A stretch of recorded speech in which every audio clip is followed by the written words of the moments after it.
Hey everybody, Ben here from Cinderblock Studios. I'm back with another quick tip for all you painters out there.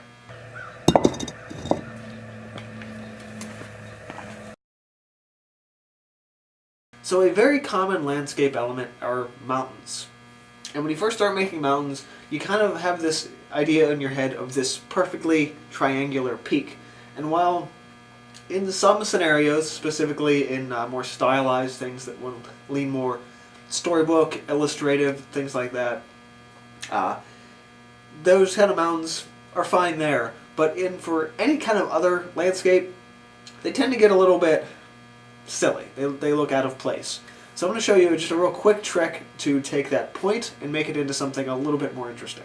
So I'm finally starting to work on this Kingdom of the Wind project, and I'm starting just, again, at, sort of as you might with any landscape, in the background and working your way to the front.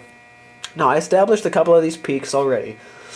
And then these couple on the right, I've decided that, you know what, they need a little bit more finesse.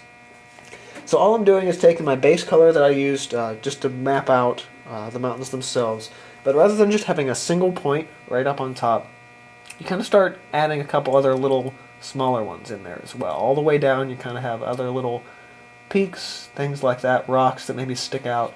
Maybe there's something flatter over here. And you think, since this leans darker, I could probably start thinking about this color as where I could put some shadows. Like so.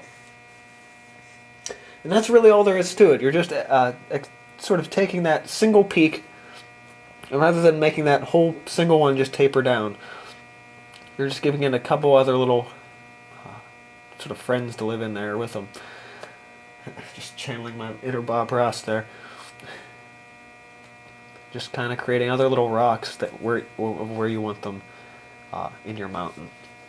And it takes just that simple sharp point and makes it just a little bit more realistic and a little bit more interesting to look at. So that's really all there is to it, to kind of really transform your mountains and make them from very cartoony almost, and just add that little extra level of realism to it.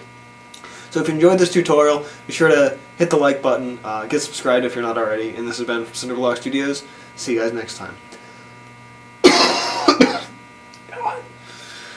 This is going to be the only video I'm talking in this week, and you can tell why. I'm going to get back to painting.